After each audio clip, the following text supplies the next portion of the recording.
दोस्तों, यदि आप एक स्टूडेंट हैं तो पढ़ाई से घबराने की ज़रूरत नहीं है। पढ़ाई से लेकर जॉब तक स्टडी करें मात्र एक एप्लीकेशन से। सही जानकारी, सटीक जानकारी। प्ले स्टोर पर सर्च करें 12th PCM solution study knowledge. इसमें आपको all board 9 to 12 and job की तैयारी विद ऑनलाइन टेस्ट, वो भी बिल्कुल फ्री। तो देर किस बात की, अभी डाउनलोड करें 5 MB की application 12th PCM solution. Hello, तो नमस्कार विद्यार्थियों, आज की इस वीडियो में हम आपका स्वागत करते हैं इस स्टडी नॉलेज चैनल पे। My self Rajan from Varanasi. तो आज के इस वीडियो में हम आपको कक्षा 10 और कक्षा 12, ठीक है, इन दोनों को इंग्लिश से रिलेटेड हम कुछ बेसिक बातें आज हम बताना चाहेंगे। ये बच्चे कक्षा 10 के हों या कक्षा 12 के हों, ठीक है, लेकिन उन्हें इंग्लिश में एक आता है ऐसे टॉपिक। क्या आता है? ऐसे आता है, ठीक है। तो ध्यान दीजिएगा, ऐसे राइटिंग। तो ऐसे राइटिंग में आप एक चीज ध्यान रखिएगा, ऐसे राइटिंग में जो होता है ये कक्षा 9 और 10 कक्षा 10 और 12 के लिए बताया जा रहा है, क्योंकि दोनों वाले बोर्ड परीक्षा में आपको ऐसे लिखना पड़ेगा, पता है ना, लिखना पड़ेगा। चलिए, और हम आपको एक गंभीर सूचना दे दें कि आपको जो ऐसे आता है ये लॉन्ग नंबर में आता है। जब भी आता है मजेदार नंबर, यानी 10 नंबर से कम नहीं आता है। तो एक क्वेश्चन करने से यदि आपको 10 नंबर मिल जा रहा है तो आपको लेने में कोई कठिनाई तो है नहीं, ले सकते हैं। चलिए, तो लेने का सही तरीका क्या होता है, आज हम इसको आपको एक एक पॉइंट करके बताने वाले हैं। तो ये वीडियो बड़ा ही स्पेशल होने वाला है। तो हम इसको स्टार्ट करने से पहले आपको थोड़ा सा सजेस्ट कर दे कि यदि आप हमारे चैनल पे इस नए हैं तो इस चैनल को सब्सक्राइब कर लीजिए और बेल आइकन को प्रेस कर लीजिएगा ताकि हर वीडियो आप तक पहुंच सके, ठीक है। अब ध्यान दीजिएगा, इसमें किस किस बातों का ख्याल रखना चाहिए विशेषली आज हम ये आपको बताएंगे, और निबंध किस पे बताना है इसके बारे में भी हम थोड़ा सा चर्चा करेंगे। आपको कौन सा आपके लिए इंपॉर्टेंट है इसके बारे में चर्चा करेंगे। तो आइए हम पहले स्टार्ट करते हैं कुछ बेसिक पॉइंट के बारे में, बेसिक टॉपिक के बारे में कि आपको क्या क्या करना चाहिए एक बेहतरीन एसे यानी निबंध लिखने के लिए। तो ध्यान दीजिएगा, पहली बात हम बताएं तो जो परीक्षा में आपको अच्छा प्रश्न सबसे अच्छा माना जाता है वो ऐसे होता है, और इसके जो नंबर होते हैं वो कितने नंबर के होते हैं? बहुत लॉन्ग नंबर के क्वेश्चन होते हैं, ठीक है। तो एक चीज ध्यान दीजिएगा, इसमें किस चीज बातों का ध्यान रखना चाहिए। तो पहले हम आपको बता दें कि पहला आप किन बातों का ध्यान रखिएगा ऐसे में। तो पहले प्रश्न पत्र में पूछे गए विभिन्न ऐसे में सर्वप्रथम उस टॉपिक का चयन करो जिसकी आपको सबसे अच्छी तरह जानकारी हो। यानी कहने का मतलब यह है कि जो आपका प्रश्न पत्र है, प्रश्न पत्र, ठीक है, प्रश्न पत्र में पूछे गए, अगर आप इन सभी बातों का विशेष ध्यान रखते हैं तो आप ऐसे का ये जो 10 नंबर है इसे आप पूरा पा सकते हैं, ठीक है। प्रश्न पत्र में पूछे गए विभिन्न ऐसे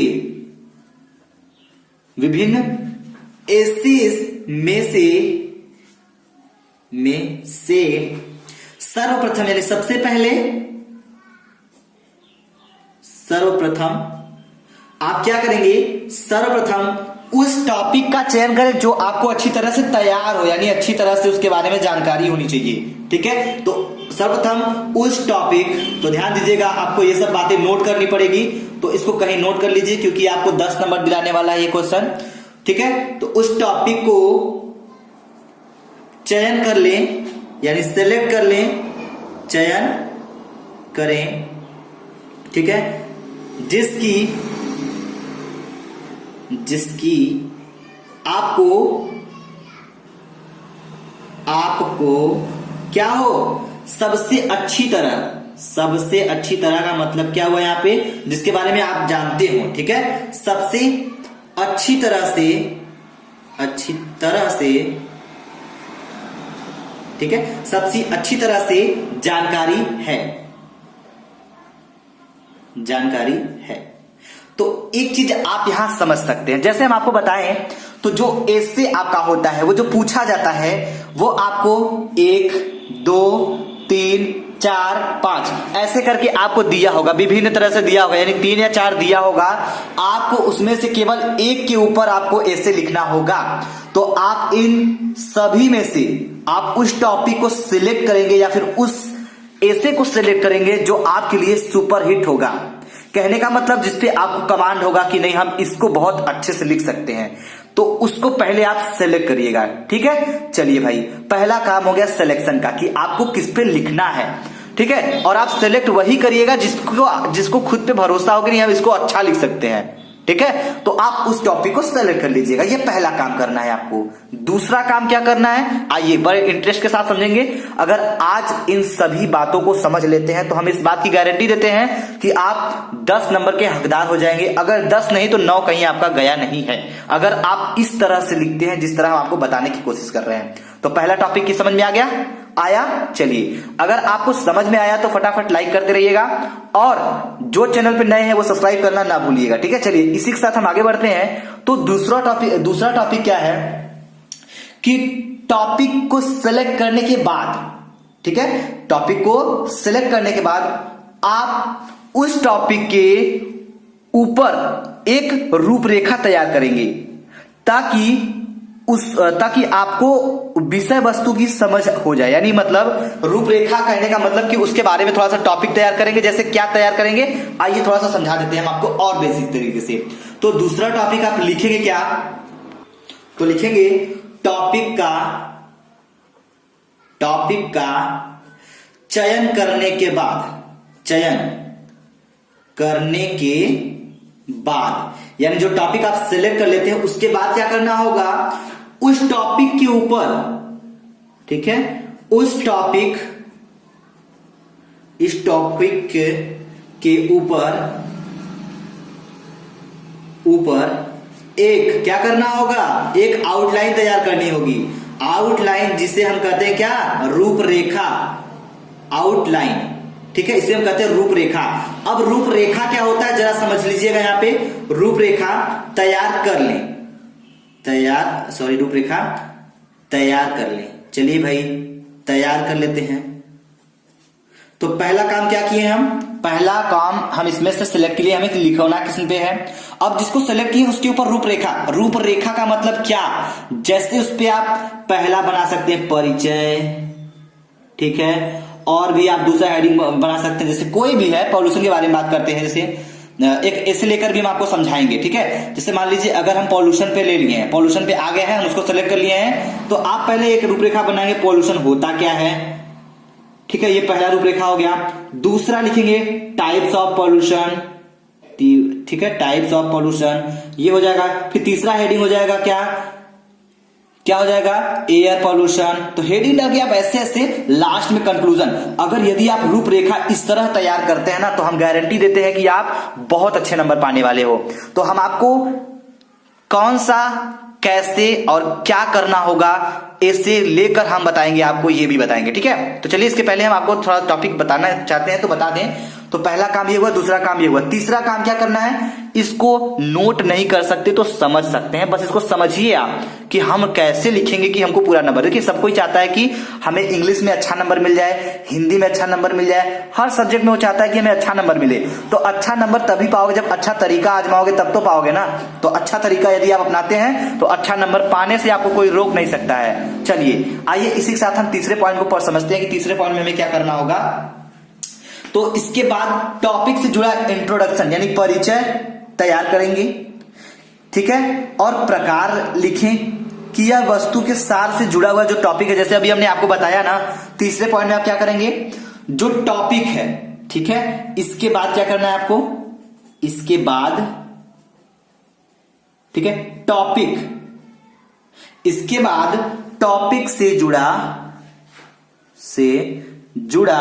क्या, इंट्रोडक्शन यानी परिचय, ठीक है, इंट्रोडक्शन जिसे हम कहते हैं क्या, परिचय कहते हैं ना। तो ये चीज स्पेशली ध्यान दीजिएगा कि इसके बाद टॉपिक से जुड़ा परिचय और उसके ऊपर ये जो होता है इंट्रोडक्शन, परिचय देने के बाद इससे इस प्रकार लिखिए कि यह विषय वस्तु से सारे इसके जो विषय वस्तु है इसके सार से जुड़ा हो। सार का मतलब समझ रहे हैं? जैसे ये कोई टॉपिक लिए हैं आप इंट्रोडक्शन इस तरह डाल दीजिए जो कि आपको जो दिया गया निबंध है उसके सार से जुड़ा होना चाहिए। ये आपको स्पेशली ध्यान देना चाहिए। पता लगा भाई आपको दे दिया पॉल्यूशन पे लिखने के लिए निबंध और आप लिख दिए क्या लिख दिए किसी फेस्टिवल के बारे में लिख दिए, तो ये टॉपिक से बहकना नहीं है। तो आप उसी सार पे लिखिएगा ताकि आपको एग्जामिनर को लगे कि नहीं हाँ ये जो निबंध लिखा गया है ऐसे जो लिखा जा रहा है वो इसके सार पे लिखा जा रहा है। तो ये हो गई तीसरी बात। आइए जरा चौथी बात को समझ लेते हैं हम लोग। तो चौथी बात में क्या बता रहे हैं हम आपको ध्यान दीजिएगा। चौथी बात में आपको ये क्या करना होगा, यह निश्चित कर लेना चाहिए आपको। क्या निश्चित कर लेना चाहिए? चलिए ये टॉपिक आपके लिए बड़ा लाजवाब होने वाला है तो इसको नोट कर लीजिएगा। हम कहेंगे कि यह निश्चित कर लें। क्या निश्चित कर ले भैया? यह निश्चित कर लें, यह निश्चित करें। क्या निश्चित करें? कि आप, ठीक है, यह निश्चित करें कि आप विषय वस्तु को कितने पैराग्राफ में प्रस्तुत करेंगे, कितने पैराग्राफ में दर्शाएंगे, लिखेंगे कि आप, ठीक है, विषय वस्तु,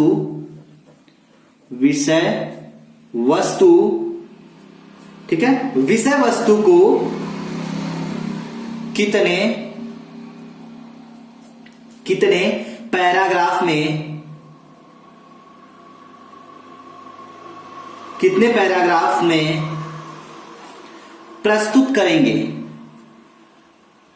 प्रस्तुत करेंगे, ठीक है। तो ये आपको निर्धारित कर लेना है, ये निश्चित करना है। देखिए कम से कम हम आपको बता रहे हैं ना, यदि आप निबंध लिख रहे हैं तो अगर आपको देखिए अगर निबंध आपको 10 नंबर में दिया है तो 10 लाइन लिखने से तो देगा नहीं वो नंबर 10 नंबर। तो आपको क्या करना होगा, यह निश्चित करें कि आप विषय वस्तु को कितने पैराग्राफ में प्रस्तुत करेंगे। तो हम आपको बता दें कि कम से कम, चलिए ये आपके लिए बहुत लाजवाब टॉपिक है, इसको आप जरूर समझिएगा कि कम से कम क्या करना चाहिए भाई, कम से कम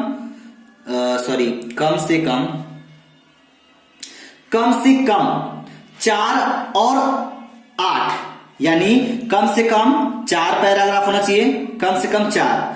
और बात करते हैं अगर अधिक से अधिक लिखना चाहते हैं आप, और अधिक से अधिक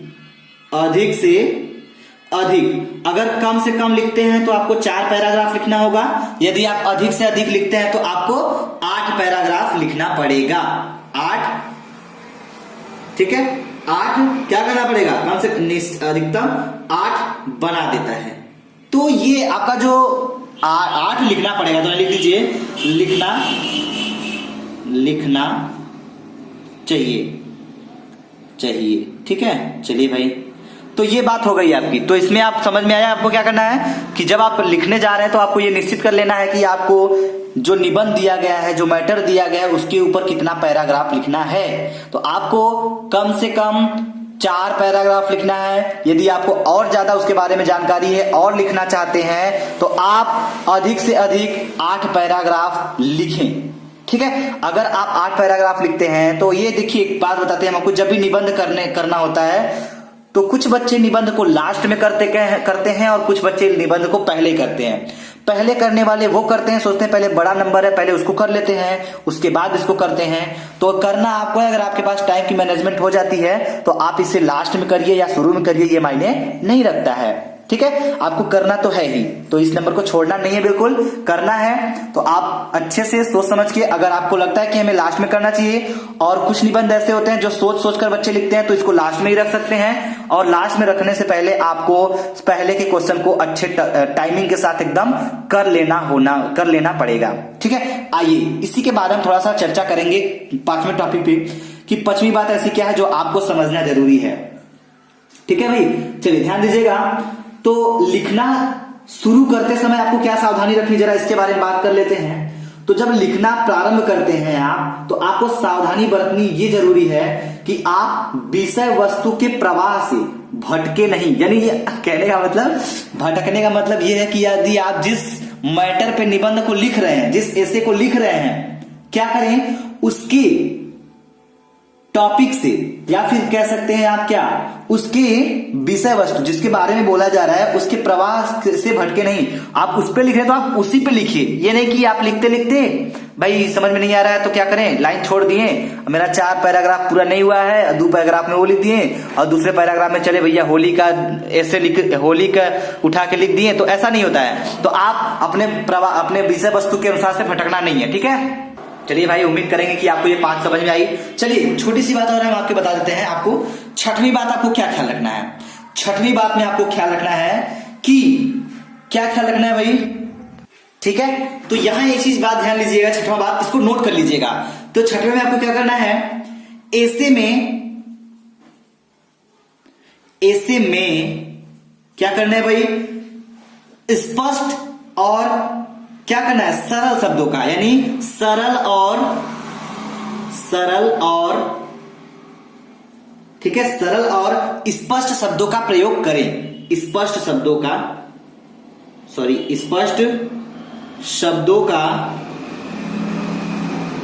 प्रयोग करें,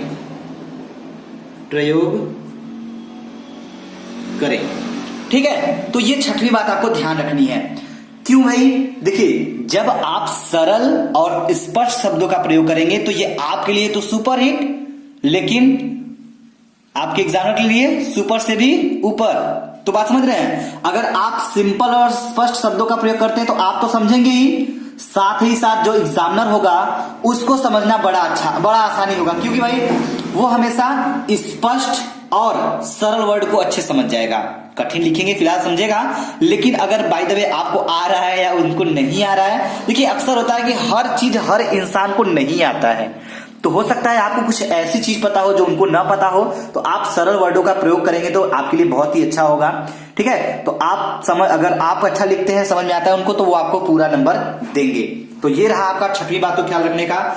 इसी के साथ हम कुछ और भी बात कर लेते हैं, ध्यान दीजिएगा। तो ध्यान दीजिएगा, यहां हम लिख सकते हैं क्या, यहां लिख सकते हैं आपको 7वां बात ख्याल क्या रखना है, 7वीं बात कर रहे हैं, तो 7वें पॉइंट का जो बात है ये आपका है क्या, तो ध्यान दीजिए, ऐसे, ठीक है, ऐसे लिखते समय क्या करना भाई, ध्यान दीजिएगा, लिखते समय आपको एक चीज और करना पड़ेगा। पूछिए क्या, देखिए तो जब ऐसे लिख रहे हैं तो ऐसे लिखते समय आपको ठीक है स्पेलिंग का विशेष ध्यान रखना होगा, विशेष ध्यान, ठीक है, विशेष ध्यान क्या करना पड़ेगा, रखें। यदि आप स्पेलिंग का विशेष ध्यान रखते हैं तो आपका गलत नहीं होगा, अगर गलत नहीं होगा तो नंबर बिल्कुल मिलेगा।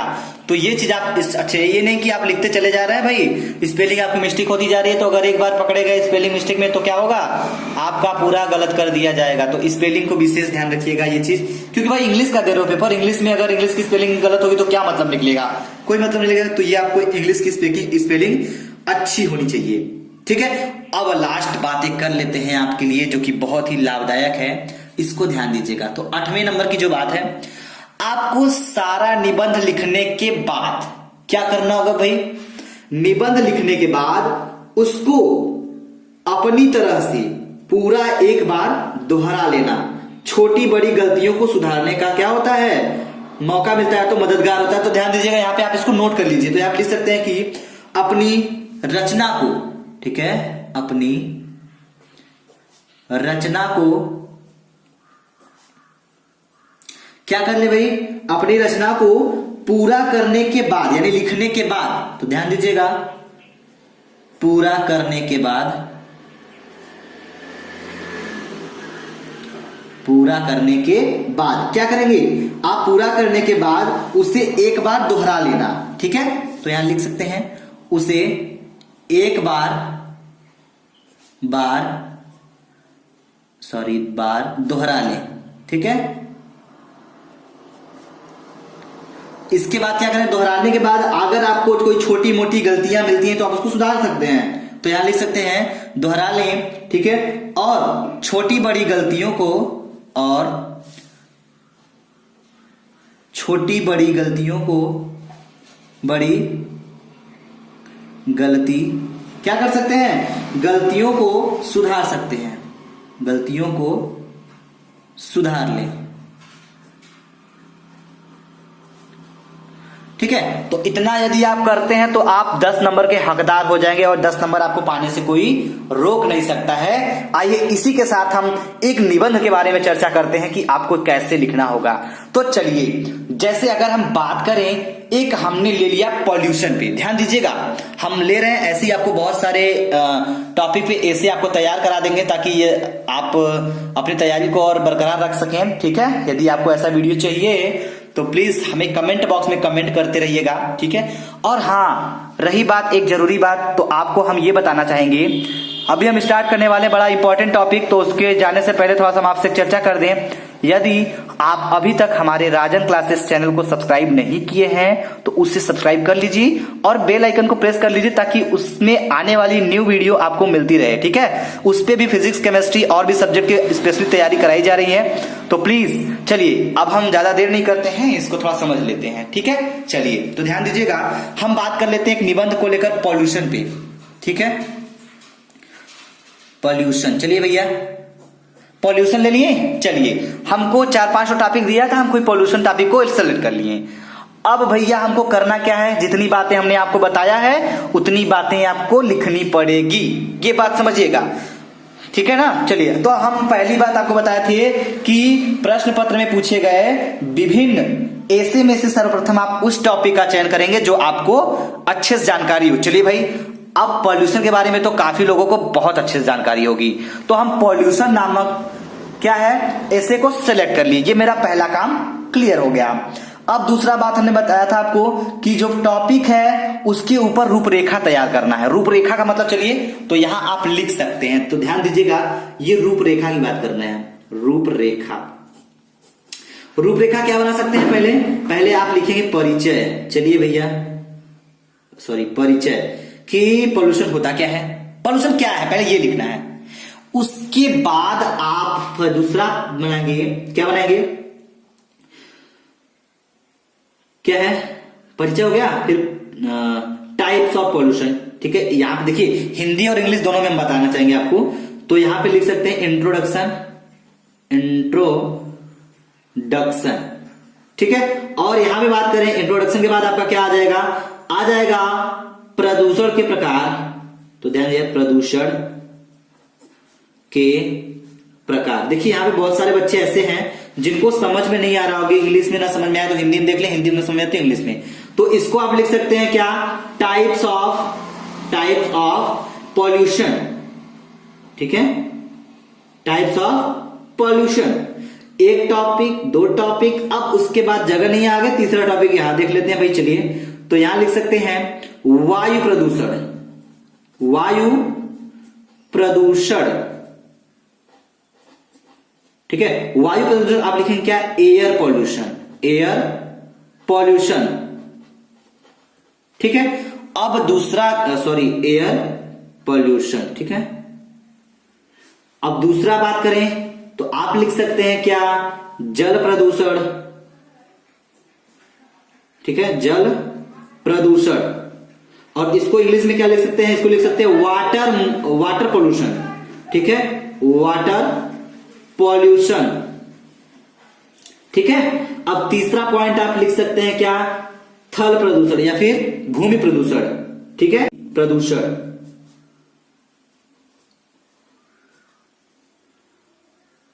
ठीक, तो ध्यान दीजिएगा यहां पे। ठीक है, तो इस तरह आप सभी टॉपिक को लिख सकते हैं। ठीक है, तो देखिए कितना तैयार हुआ, 1 2 3 4 5। अगर आप इन 5 रूपरेखा को अगर आप लिखना शुरू करेंगे ना, तो ये आपका 4 पैराग्राफ नहीं बल्कि 5 पैराग्राफ तैयार हो जाएगा। यदि आपका 5 पैराग्राफ तैयार हो गया तो मतलब ऐसे का काम क्लियर है एकदम। आगे बात कर लेते हैं, उसके बाद क्या करना होगा। उसके बाद हमने आपको बताया था कि लिखना शुरू करते समय सावधानी बरतनी चाहिए, क्या कि आप पॉल्यूशन पे लिख रहे हैं तो पॉल्यूशन पर ही लिखेंगे। ठीक है, और हाँ एक चीज आप लास्ट में सबसे वर्ड लिख दीजिएगा, क्या आप लास्ट में ये लिख देंगे तो और भी आपका क्या कहते हैं, सोने पे सुहागा, और भी मजा आ जाएगा। क्या, कंक्लूजन, कंक्लूजन। ठीक है, तो जो कंक्लूजन होता है इसको कहते हैं निष्कर्षण। तो आप यदि ये लिख देते हैं ना तो आपके निबंध का सारांश यानी जो सार है वो पूरा हो जाएगा। ठीक है, तो इस तरह से आप निबंध लिख सकते हैं, जैसे हमने एग्जाम्पल लेकर आपको समझा दिया है। और साथ ही साथ आपको ये बता दें कि आपको और भी ऐसे से रिलेटेड वीडियो चाहिए तो आप प्लीज हमें कमेंट बॉक्स में कमेंट करिएगा। हम आपको कुछ ऐसे तैयार करा देंगे जो आपके लिए बहुत इंपॉर्टेंट होगा और आप उससे कुछ सीख लेंगे, जैसे कि आपको निबंध किस पे लिखना है, ऐसे किस पे लिखना है और कैसे लिखना है, आपको ये तरीका पता चल जाएगा। ठीक है, तो हम चाहेंगे कि प्लीज यदि आपको ये सारे टॉपिक हमारे बताए गए समझ में आए तो प्लीज चैनल को सब्सक्राइब कर लीजिएगा और बेल आइकन को प्रेस कर लीजिएगा। तो अगर ये वीडियो आपको समझ में आ गया तो वीडियो को लाइक जरूर कर दीजिएगा, शेयर कर दीजिएगा। यदि आप हमारे राजन क्लासेस चैनल को सब्सक्राइब नहीं किए तो उसे भी सब्सक्राइब कर लीजिएगा। Thank you very much. जय हिंद, जय भारत।